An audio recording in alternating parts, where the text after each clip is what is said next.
महाराष्ट्राचा। नमस्कार, मी सुधा संध्यालामध्ये आपल्या सगळ्यांचं स्वागत।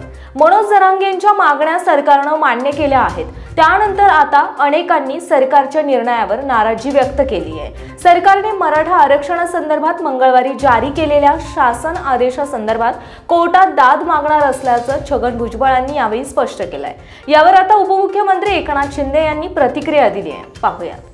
नाही, आम्ही त्यांच्याशी बोलू, मुख्यमंत्री त्यांच्याशी बोलतील आणि जे आपण निर्णय घेतलेला आहे त्याची जी काय वस्तुस्थिती आहे ती त्यांना समजावून सांगू आम्ही।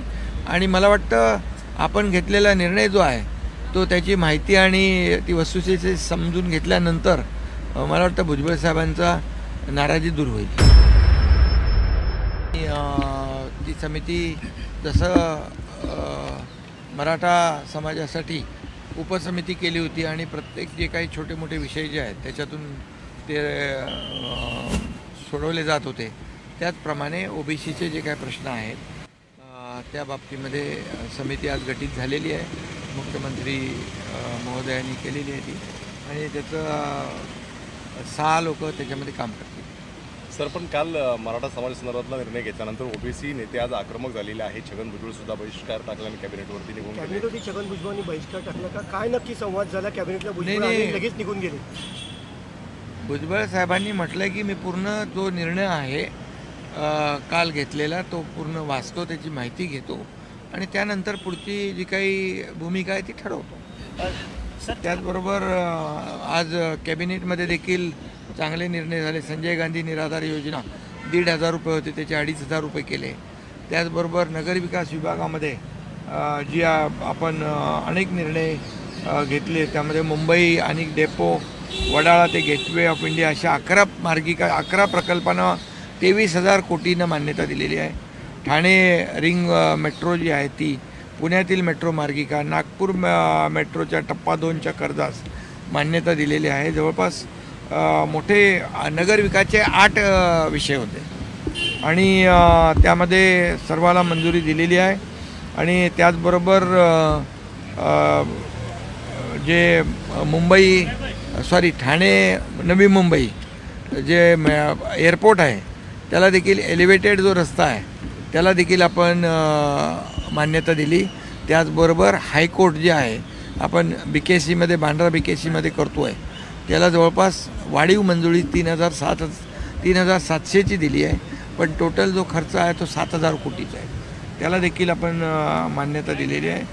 आणि म्हणून आज मोठ्या प्रमाणावर या ठिकाणी अनेक प्रकल्पांना मान्यता दिली आहे। नागपूर शहराभोवती जो आउटर रिंग रोड आहे त्यालाही मान्यता, म्हणजे विकास प्रकल्पांना मोठ्या प्रमाणावर आज मान्यता कॅबिनेट बैठकीमध्ये दिलेली आहे। सर, हैदराबाद गॅजेट जो लागू करण्याचा निर्णय झालेला आहे त्यावरती आता संशय व्यक्त केला जातो की खरंच सरकारला हा गॅजेट लागू करण्याचा अधिकार आहे का, जो राज्यपालांना आहे, असंही जे तज्ज्ञ आहेत त्यांच्याकडून अशा प्रतिक्रिया येत आहेत। हैदराबाद गॅजेट लागू करण्याचा निर्णय GR काल आपल्या सरकारने काढलेला आहे।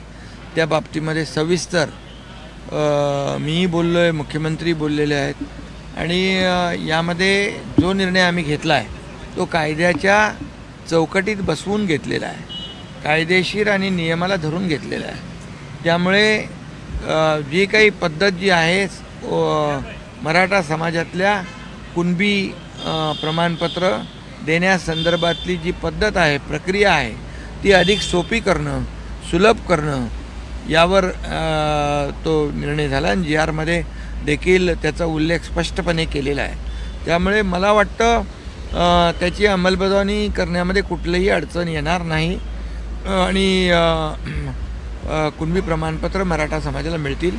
आणि हे करत असताना ओबीसी समाजाचं कुठलंही नुकसान होऊ नये ही भूमिका देखील सुरुवातीपासून सरकारची होती, ती आहे। छगन भुजबळ ज्येष्ठ नेते आहेत, अनुभवी आहेत, त्यांची नाराजी दूर करण्याचा प्रयत्न केला जाईल का? कारण जाहीररित्या नाराजी व्यक्त केलेली आहे, निर्णय चुकीचा घेतला असं त्यांचं म्हणणं आहे। तुम्ही स्वतः नाराजी त्यांची दूर? नाही, आम्ही त्यांच्याशी बोलू, मुख्यमंत्री त्यांच्याशी बोलतील आणि जे आपण निर्णय घेतलेला आहे त्याची जी काय वस्तुस्थिती आहे ती त्यांना समजावून सांगू आम्ही। आणि मला वाटतं आपण घेतलेला निर्णय जो आहे तो त्याची माहिती आणि ती वस्तुस्थिती समजून घेतल्यानंतर मला वाटतं भुजबळ साहेबांचा ताज्या आणि महत्त्वपूर्ण बातम्या पाहण्यासाठी आजच आमच्या संध्या लाईव्ह न्यूज चॅनलला यूट्यूबवर सबस्क्राईब करा आणि बेल आयकॉन प्रेस करा.